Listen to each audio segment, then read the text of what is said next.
Most people think Steve Jobs' biggest failure was losing a company. It wasn't. His biggest failure was losing his position inside the system he had built. He did not just lose a title. He lost authority, direction, and the platform that had defined his adult life. In his 2005 Stanford address, he said he got fired from Apple, the company he had started, and that the focus of his entire adult life was gone. He called it devastating. He called it a very public failure. That is why this moment matters more than any ordinary setback. A weak product can be replaced.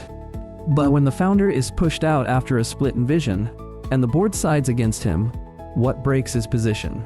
Jobs' own account makes that clear. This was structural exile. And this is where most people read the story too fast. They jump from the firing to the return.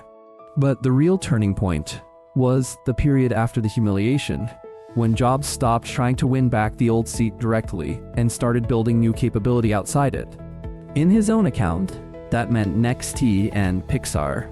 In the SEC record, NeXT appears not as an emotional detour, but as a real company he co-founded in 1985 and led until Apple acquired it in 1997. Pixar's official history shows another serious platform taking shape after he bought Lucasfilm's computer division in 1986. These were not side projects. They were replacement vehicles for capability. NeXT gave Jobs something more valuable than symbolic revenge. It produced technology Apple would later need.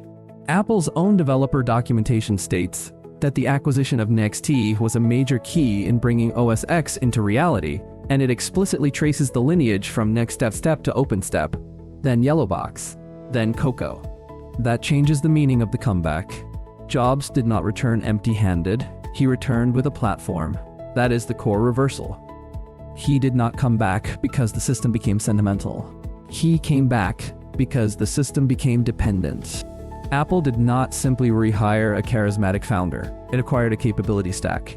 The timeline in the report shows the mechanism clearly. Apple moved toward the NeXT deal in late 1996. Jobs took on an expanded role after Gil Amelio's resignation in July 1997. He was named interim CEO in September 1997, and he formally accepted the CEO role in January 2000 after serving in that interim position for roughly 2.5 years. Even then, the recovery needed external confidence. That is why the 1997 Apple-Microsoft agreement matters. According to the official press release cited in the report, it included continued Office support for Mac, Internet Explorer bundling, patent cross-licensing, Java work, and a $150 million non-voting investment.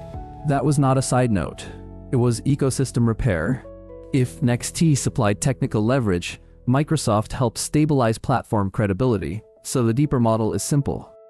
When someone is forced out of a core system, the highest leverage comeback is usually not emotional resistance. It is external capability building. First, build a vehicle outside the old structure, then accumulate something the original system cannot ignore: architecture, tools, teams, product logic, platform value. Then re-enter through a compatible interface such as acquisition, governance change, or dependency. Then lock the return in with shipped products, partner confidence, and formal authority. That is not inspiration. That is structural re-entry. Steve Jobs' biggest failure was not that he fell. It was that he lost his place inside the machine he helped create. His greatest move was not simply coming back. It was returning with something the machine now needed in order to survive. And that is why this story leads naturally to Elon Musk. In Musk's hardest moments, the real question is never just whether he can take pressure. It is whether he can turn pressure into a stronger position inside systems that are trying to break him.